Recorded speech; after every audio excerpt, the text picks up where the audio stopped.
ನಮಸ್ಕಾರ ಎಲ್ಲರಿಗೂ. ನಾನು ನಿಮ್ಮ ಪ್ರೀತಿ ಅರ್ಪಿತಾ. ನಾನಿವತ್ತು ಹೋಗಿದ್ದೆ ಪ್ರಾಣಿ the pet century which is located in ನಮ್ಮ ಬೆಂಗಳೂರು. ನೀವೆಲ್ಲೇ ವಿಸಿಟ್ ಮಾಡಬೇಕು ಅಂದರೆ ಅವ್ರದ್ದು ವಿಸಿಟರ್ ವೆಬ್ಸೈಟ್ ಐತಿ, ಅಲ್ಲೇ ಹೋಗಿ ನಿಮ್ಮ ಸ್ಲಾಟ್ನ ನೀವು ಬುಕ್ ಮಾಡ್ಕೋಬೋದು. ಇದು 365 days from 9 AM to 5 PM open ಇರ್ತೈತಿ. ಇದರದ್ದು ಕಂಪ್ಲೀಟ್ ಡೀಟೇಲ್ಸ್ನ ಡಿಸ್ಕ್ರಿಪ್ಷನ್ ಒಳಗೆ ಹಾಕಿರ್ತೀನಿ. Anyone who loves animals must visit Prani. This is not a zoo but a sanctuary where one can actually interact with animals. ಇಲ್ಲಿ 700+ rescued animals ಹಾಗೂ birds across 40+ species ನಾವಿಲ್ಲಿ ನೋಡಬಹುದು. This is a pure educational space meant for all ages to come learn and interact with animals. ಇಲ್ಲೇ ನಮಗೆ ಅನಿಮಲ್ಸ್ನ ಹೆಂಗೆ touch ಮಾಡಬೇಕು, ಅದ್ರ ಜೊತೆ ಹೆಂಗೆ ಬಾಂಡ್ ಬೆಳೆಸಬೇಕು, ಇದನ್ನೆಲ್ಲ ನಮಗೆ ಅವ್ರು ಹೇಳ್ಕೊಡ್ತಾರೆ.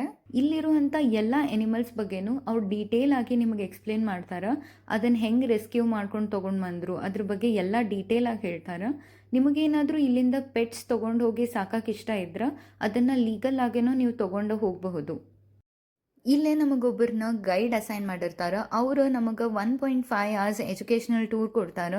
ಇಲ್ಲಿರೋ ಎಲ್ಲ ಪ್ರಾಣಿ ಬಗ್ಗೆ ಅವ್ರು ನಮಗೆ ಎಕ್ಸ್ಪ್ಲೇನ್ ಮಾಡ್ತಾರೆ. ಬರ್ಡ್ಸ್ ಜೊತೆ ಇಂಟರ್ಯಾಕ್ಟ್ ಮಾಡಿದ್ರೆ ನನಗಂತೂ ಭಾಳ ಚಲೋ ಅನ್ನಿಸ್ತು. ಫಸ್ಟ್ ಟೈಮ್ ನಾನು ಭಾಳ ಹೆದರಿದ್ದೆ ಅವು ನನ್ನ ಮೇಲೆ ಬಂದು ಕುಂತಾಗ. ಆಮೇಲೆ ನಂಗಂತೂ ಭಾಳ ಖುಷಿ ಆಯ್ತು ಅವ್ರ ಜೊತೆ ಎಲ್ಲ ಇಂಟರ್ಯಾಕ್ಟ್ ಮಾಡೋದು.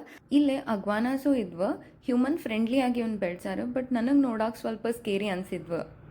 ನೆಕ್ಸ್ಟ್ ಟೈಮ್ ನಿಮಗೆ ಯಾರಾದರೂ ಕತ್ತೆ ಅಂತ ಬೈದ್ರೆ ನೀವು ಬೇಜಾರು ಮಾಡ್ಕೋಬೇಡ್ರಿ. ಯಾಕಂದ್ರೆ ನಮ್ಮ ಜೊತೆ ಇದ್ದಂಥ ಗೈಡ್ ನಮಗೊಂದು ಸ್ಟೋರಿ ಹೇಳಿದ್ರು ಈ ಕತ್ತೆಗಳ ಬಗ್ಗೆ. ಏನಂದ್ರೆ ಕತ್ತೆಗಳಿಗೆ ಮುಂದೆ ಬರುವಂಥ 5 ಕಿಲೋಮೀಟರ್ವರೆಗೂ ಏನಾಗುತ್ತೆ ಅನ್ನೋದು ಮುಂದಾಲೋಚನೆ ಇರ್ತೈತಂತ. ಸೊ ಇನ್ ಕೇಸ್ ಏನಾದ್ರು ಪ್ರಾಬ್ಲಮ್ ಆಕೈತಂತಂದ್ರೆ ಅವು ಅಲ್ಲೇ ಸ್ಟಾಪ್ ಆಗಿ ನಿಂತು ಬಿಡ್ತಾವೆ. ಹೀಗಾಗಿ ಅವು ಭಾಳ ಜಾಣ ಪ್ರಾಣಿಗಳು. ನನ್ನ ಇವತ್ತಿನ ದಿನ ಭಾಳ ರಿಯಲಿಸ್ಟಿಕ್ ಆಗಿತ್ತು. ಈ ನನ್ನ ವ್ಲಾಗ್ ನಿಮಗೆ ಇಷ್ಟ ಆಗಿದ್ದರೆ don't forget to like, share and subscribe.